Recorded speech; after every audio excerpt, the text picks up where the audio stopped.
श्रीगुरुभ्यो नमः हरिः ओम्।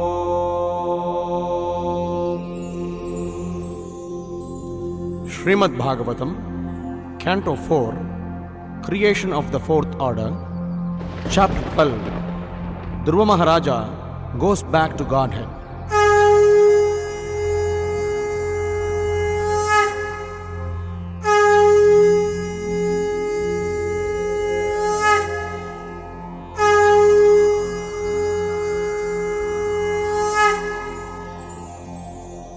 मैत्रेय उवाच ध्रुवं निवृत्तं प्रतिबुध्य वैशसाद् अपेतमन्युं भगवान् धनेश्वरः तत्रागतश्चारणयक्षकिन्नरैः संस्तूयमानोऽन्यवदत्कृताञ्जलिम्. The great sage Maitreya said, "My dear Vidura, Dhruva Maharaja's anger subsided and he completely ceased killing yakshas. When Kubera, the most blessed master of the treasury, learned this news, he appeared before Dhruva. While being worshipped by yakshas, kinnaras and charanas, he spoke to Dhruva Maharaja, who stood before him with folded hands. Dhanada uvacha bobo kshatriyadayada parituštosmi tenaga yatvam pita mahadeshad vairam dustyajamatyajaha. The master of the treasury, Kubera, said, "O sinless son of a Kshatriya, I am very glad to know that under the instruction of your grandfather, you have given up your enmity, although it is very difficult to avoid. I am very pleased with you." Na bhavan avadid yakshan na yaksha brataram tava khalayeva hi bhutanam prabhur apyaya bhavayoh. Actually, you have not killed the yakshas, nor have they killed your brother, for the ultimate cause of generation and annihilation is the eternal time feature of the Supreme Lord. Aham tvam ityapartadhir ajnanat purushasya hi swapni vabhatya tadyanad yaya bandha viparyayo. Misidentification of oneself and others as I and you on the basis of the bodily concept of life is a product of ignorance. This bodily concept is the cause of repeated birth and death, and it makes us go on continuously in material existence. Tadghaccha dhruva bhadram te bhagavantam adokshajam sarvabhutatma bhavena sarvabhutatma vigraham. My dear Dhruva, come forward.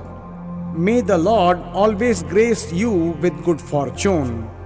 The Supreme Personality of Godhead, who is beyond our sensory perception, is the super soul of all living entities, and thus all entities are one without distinction. Therefore, begin rendering service unto the transcendental form of the Lord, who is the ultimate shelter of all living entities.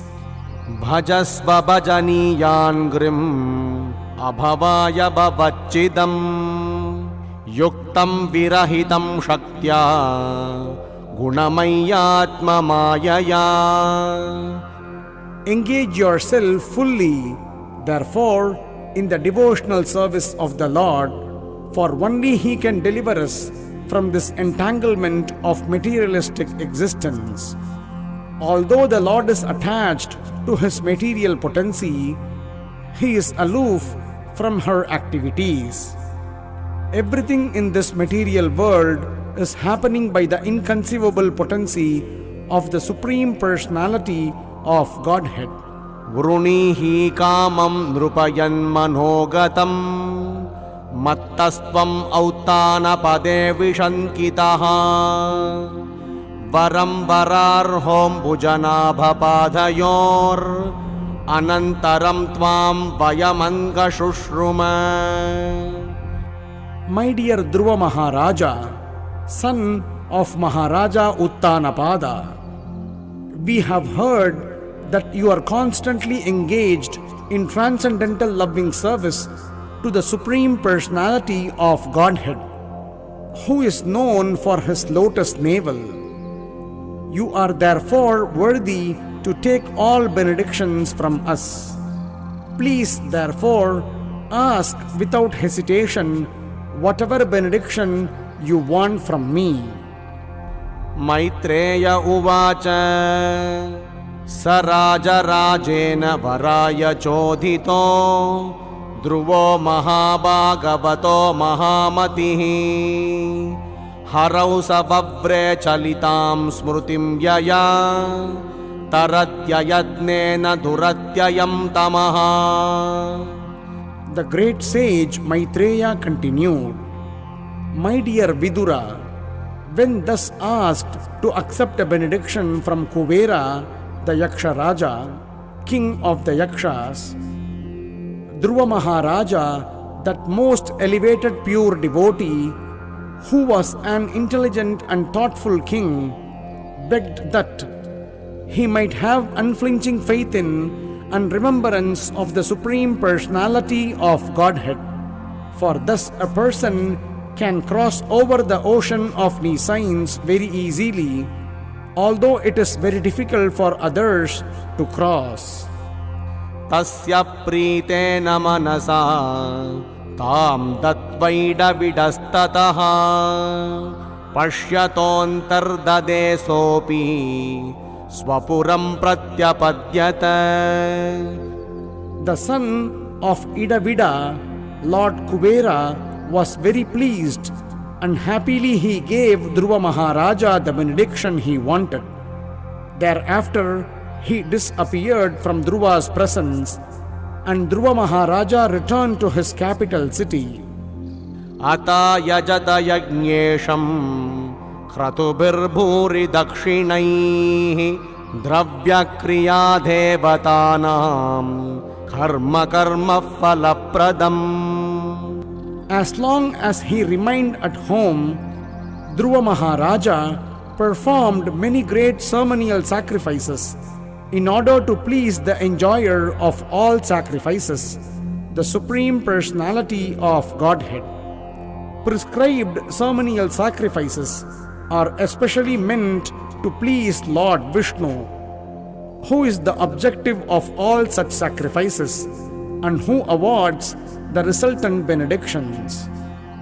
सर्वात्मन्यच्युते सर्वे तीव्रौगां भक्तिमुद्वहन् ददर्शात्मनि भूतेषु तं येवावस्थितं विभुम्. Dhruva Maharaja rendered devotional service unto the Supreme, the reservoir of everything, with unrelenting force.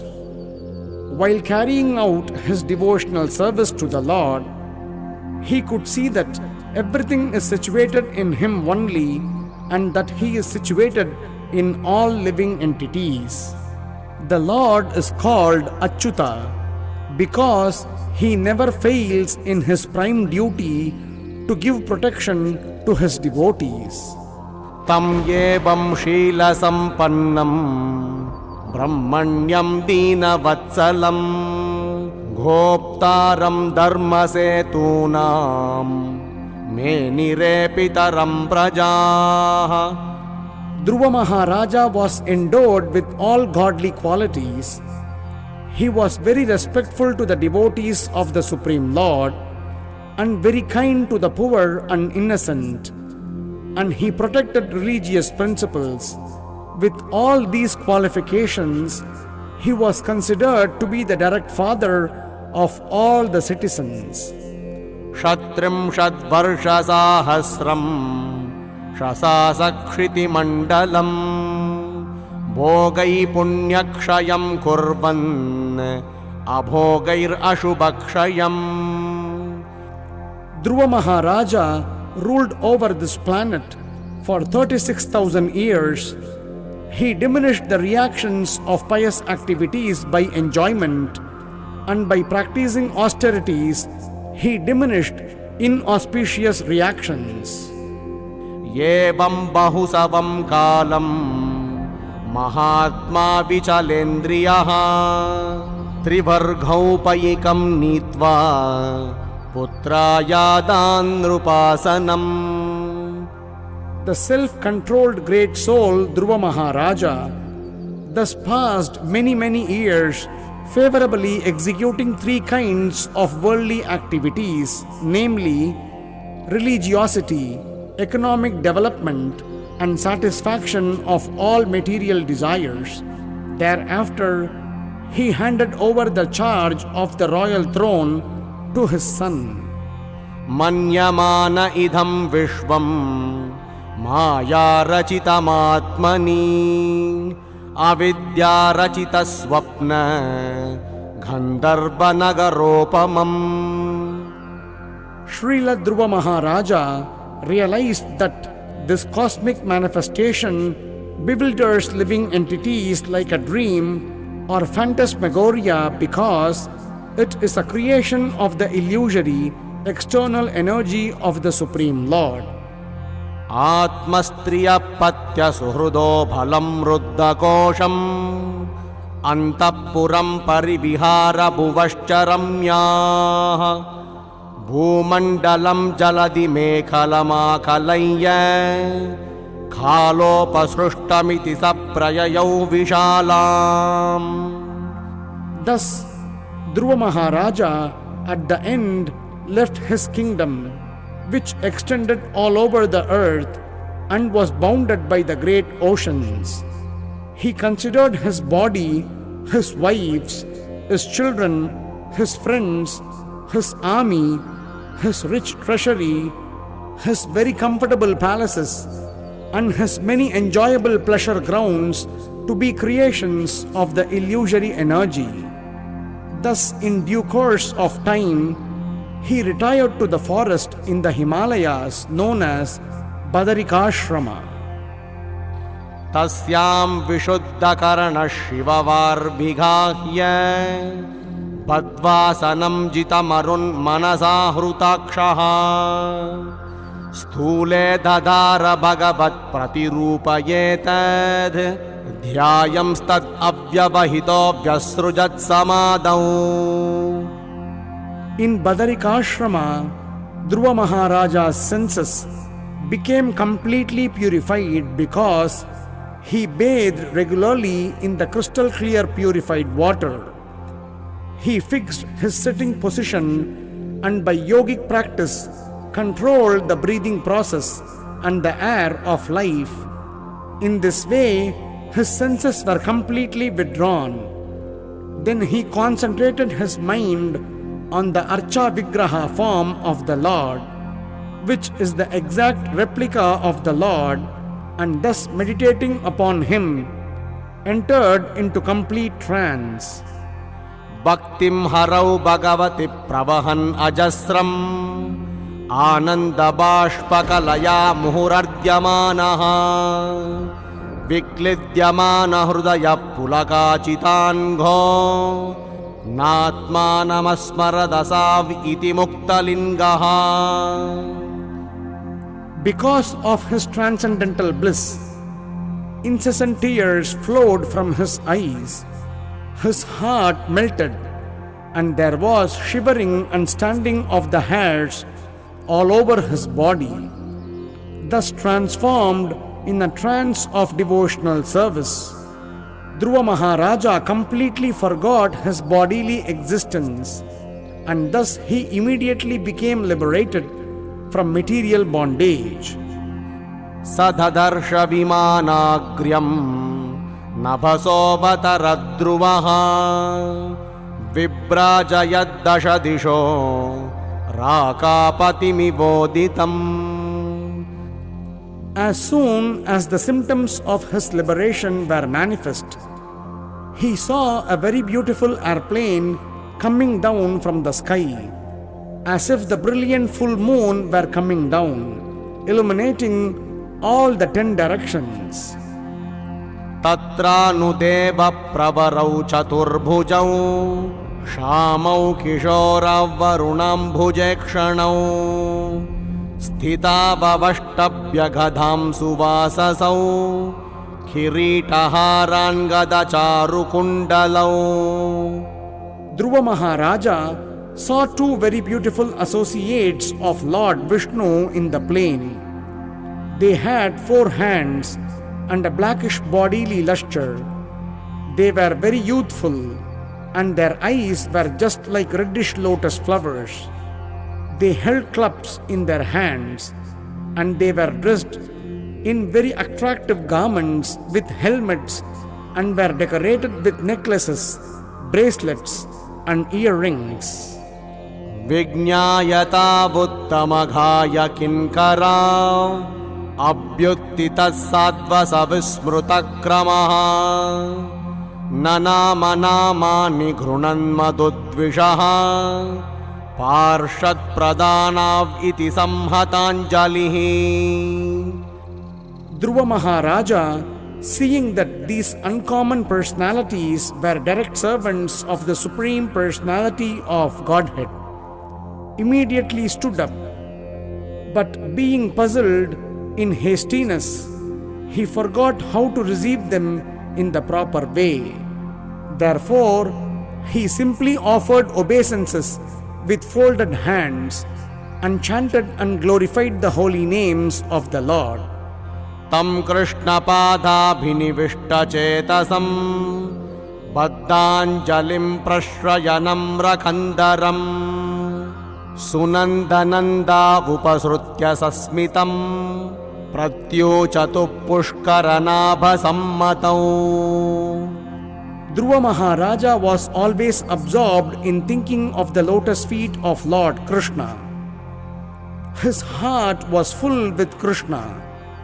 When the 2 confidential servants of the Supreme Lord, who were named Nanda and Sunanda, approached him, smiling happily, Dhruva stood with folded hands, bowing humbly.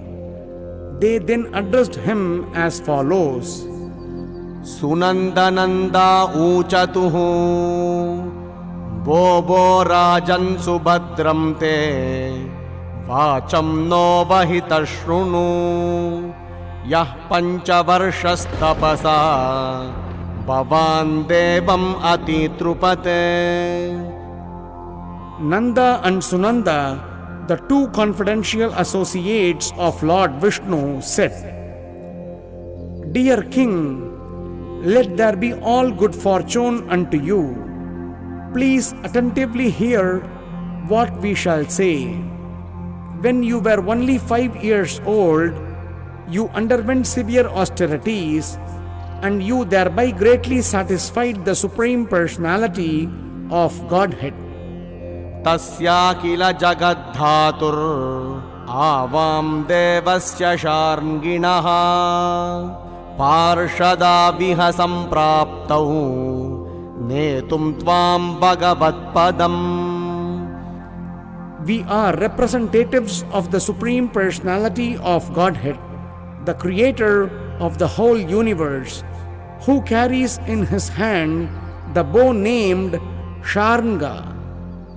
We have been specifically deputed to take you to the spiritual world. सुधुर्जयं विष्णुपदं जितं त्वया यत्सूरयो प्राप्य विचक्षते परम् आतिष्ठतच्चन्द्रदिवाकराधयो ग्रहर्षतारा पर्यन्ति दक्षिणम्. To achieve Vishnu Loka is very difficult, but by your austerity you have conquered. Even the great rishis and demigods cannot achieve this position. Simply to see the supreme abode, the Vishnu planet, the sun and moon and all the other planets, stars, lunar mansions and solar systems are circumambulating it. Now please come. You are welcome to go there. Anastitam te pitrubhir anyair apyangakarhichite atishta jagatam vandhyam tad Vishnu paramam padam. Dear King Dhruva, neither your forefathers nor anyone else before you ever achieved such a transcendental planet. The planet known as Vishnu Loka, where Lord Vishnu personally resides, is the highest of all. It is worshipable by the inhabitants of all other planets within the universe. Please come with us and live there eternally. Ye tad vimana pravaram uttama shloka maulina upastapitamayushman adhirodum tvamarhasi. O Immortal One, this unique airplane has been sent by the Supreme Personality of Godhead, who is worshipped by selected prayers and who is the chief of all living entities. You are quite worthy to board such a plane. Maitreya uvacha nishamya Vaikuntha niyojya mukyayor maduchyutam vacha murukrama priyaha krutabhisheka kruta nitya manghalo munin pranamya shishamabhyavadayate. The great sage Maitreya continued, Maharaja Dhruva was very dear to the Supreme Personality of Godhead. When he heard the sweet speeches of the Lord's chief associates in the Vaikuntha planet, he immediately took his sacred bath, dressed himself with suitable ornaments, and performed his daily spiritual duties. Thereafter, he offered his respectful obeisances to the great sages present there and accepted their blessings. Parityabhyarchya dishnyagriyam parshadhava vibandhya cha iyesha tad adishtatum bibrad rupam hiranmayam. Before getting aboard, Dhruva Maharaja worshipped the airplane, circumambulated it, and also offered obeisances to the associates of Vishnu. In the meantime, he became as brilliant and illuminating as molten gold. He was thus completely prepared to board the transcendental plane. Tadhottana padaputro dhadharshantakamagatam mrutyor murdni padam dattva arurohadbhutam gruham.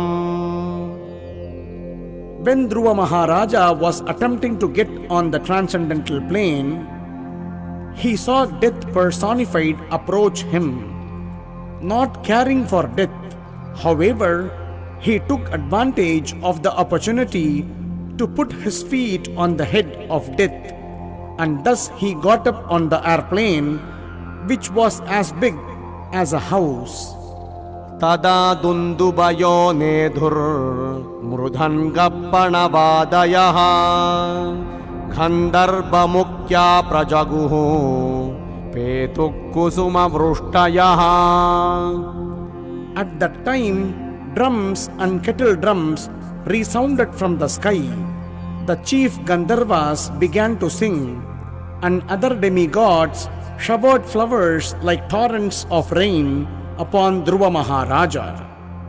Sacha svarlokamarokshan sunitim jananim Dhruvaha anvasmarad agam hitva धीनां यास्ये त्रिविष्टपम्. Dhruva was seated in the transcendental airplane, which was just about to start, when he remembered his poor mother, Suniti. He thought to himself, "How shall I go alone to the Vaikuntha planet and leave behind my poor mother?" इति व्यवसितं तस्य व्यवसाय सुरोत्तमौ दर्शयाम् आसतुर्देवीं पुरो यानेन गच्छतीम्. The great associates of Vaikuntha Loka, Nanda and Sunanda, could understand the mind of Dhruva Maharaja, and thus they showed him that his mother Suniti was going forward in another plane. तत्र तत्र प्रशंसद्भिः पतिवैमानिकैसुरैः अवकीर्यमाणो ददृशे कुसुमैक्रमशो ग्रहान्. While Dhruva Maharaja was passing through space, he gradually saw all the planets of the solar system, and on the path he saw all the demigods in their airplanes showering flowers upon him like rain. त्रिलोकीं देवयानेन सोऽतिव्रज्य मुनीन् अपि परस्ताद्यद्ध्रुवगतिर् विष्णोपदमताभ्यगात्. Dhruva Maharaja thus surpassed the 7 planetary systems of the great sages who are known as Saptarishi. Beyond that region, he achieved the transcendental situation of permanent life in the planet where Lord Vishnu lives. यद्व्राजमानं स्वरुचैव सर्वतो लोकास्त्रयो ह्यनुविभ्राजन्त एते यन्नाव्रजन् जन्तुषु येन अनुग्रह व्रजन्ति भद्राणि चरन्ति ये निशम्. The self-effulgent Vaikuntha planets, by whose illumination alone all the illuminating planets within this material world give off reflected light, cannot be reached by those who are not merciful to other living entities. Only persons who constantly engage in welfare activities for other living entities can reach the Vaikuntha planets. शान्ता समदृशः शुद्धाः सर्वभूतानुरञ्जनाः यान्त्यञ्जसाच्युतपदम् अच्युतप्रियबान्धवाः. Persons who are peaceful, equipoised, cleansed and purified, and who know the art of pleasing all other living entities, keep friendship only with devotees of the Lord. They alone can very easily achieve the perfection of going back home, back to Godhead. इत्युत्थानपदपुत्रो ध्रुवकृष्णपरायणः अभूत्रयाणां लोकानां चूडामणिरिवामलः.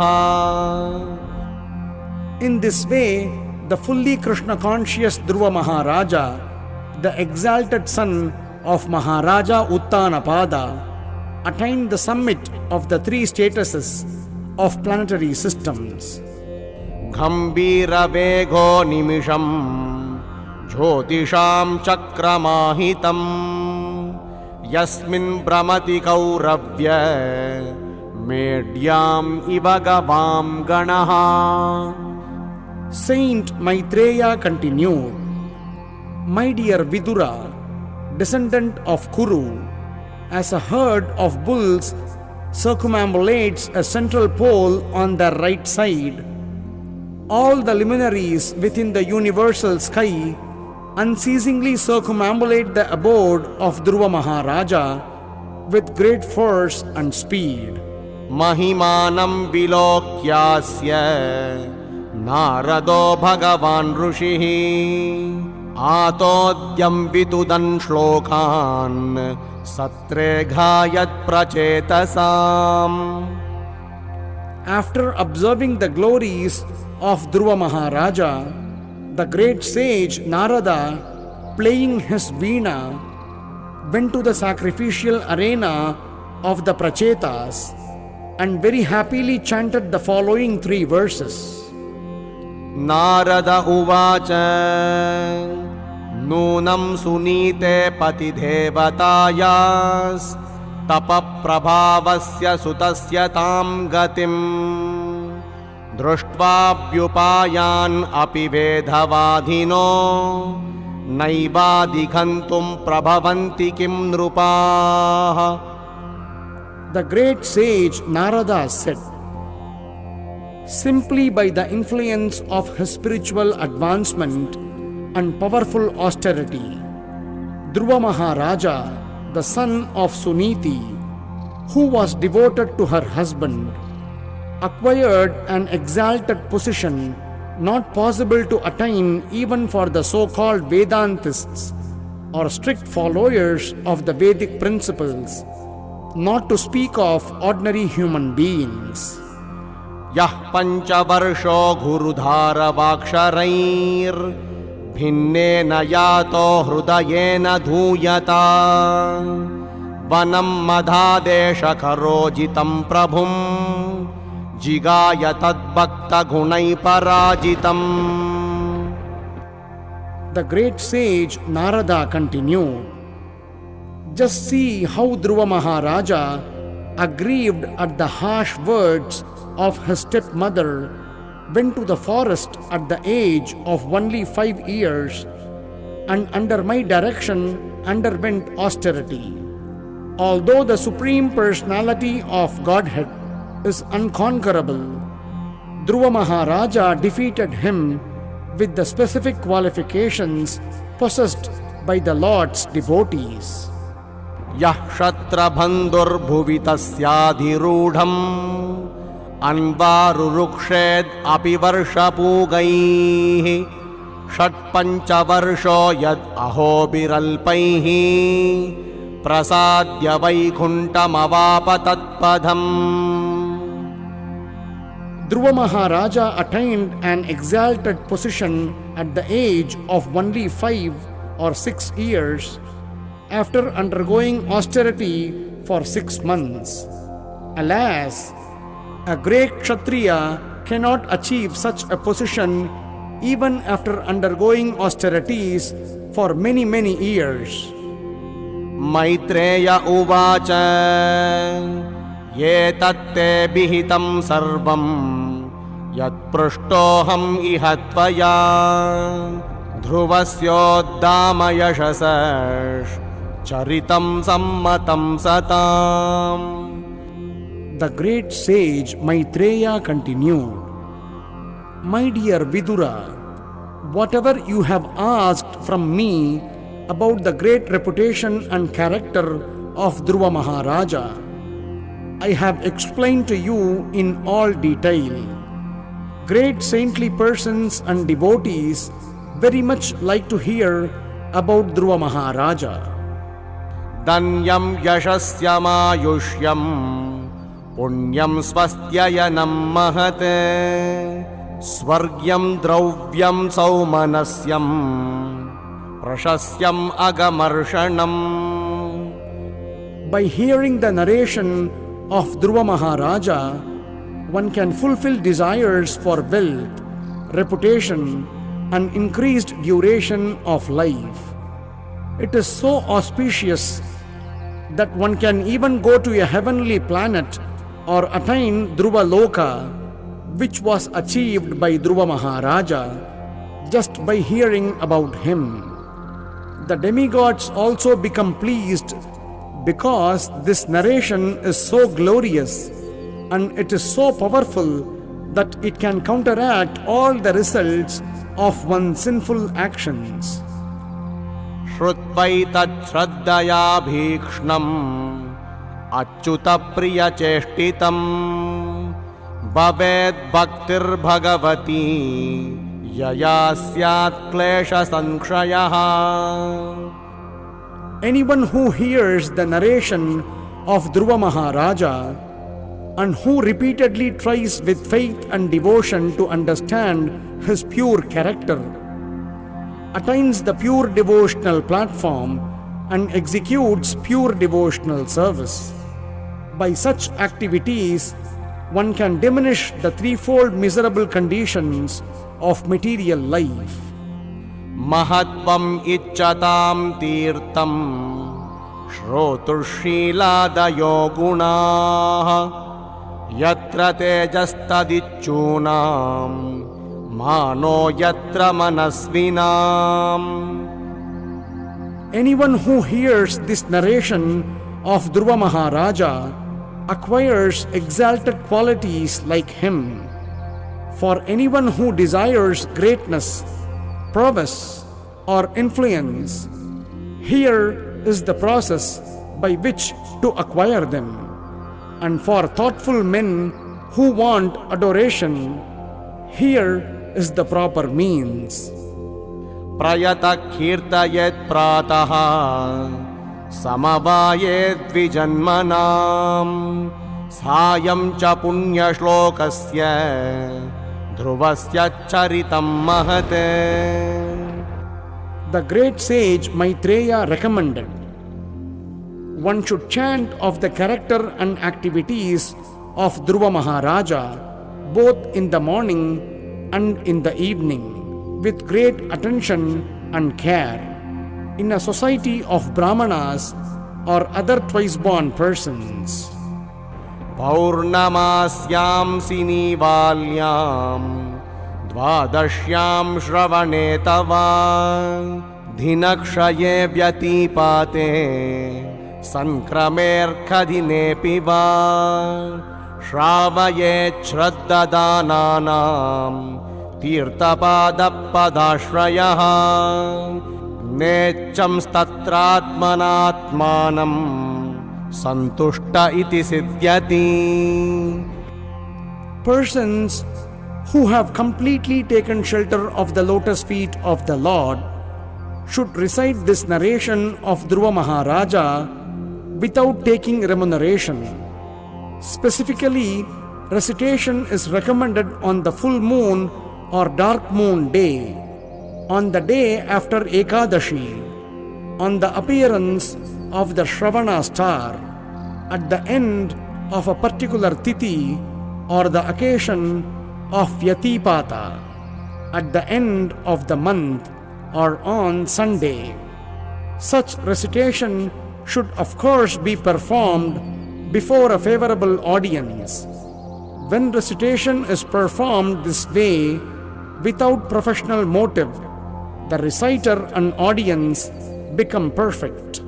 Jnanam ajñāta tattvāya yodhadyāt satpate mrutam krupalordhinanatasya devastasyanugrunate. The narration of Dhruva Maharaja is sublime knowledge for the attainment of immortality. Persons unaware of the absolute truth can be led to the path of truth. Those who out of transcendental kindness take on the responsibility of becoming master protectors of the poor living entities automatically gain the interest and blessings of the demigods. Idam mayate bihitam kurudvaha Dhruvasya vikyata vishuddha karmanaha hitvarvaka kridhanakhani matur gruham cha vishnum sharanam yojagama. The transcendental activities of Dhruva Maharaja are well known all over the world, and they are very pure. In childhood, Dhruva Maharaja rejected all kinds of toys and playthings, left the protection of his mother, and seriously took shelter of the Supreme Personality of Godhead, Vishnu. My dear Vidura, I therefore conclude this narration, for I have described to you all its details. Hari Om Tat Sat.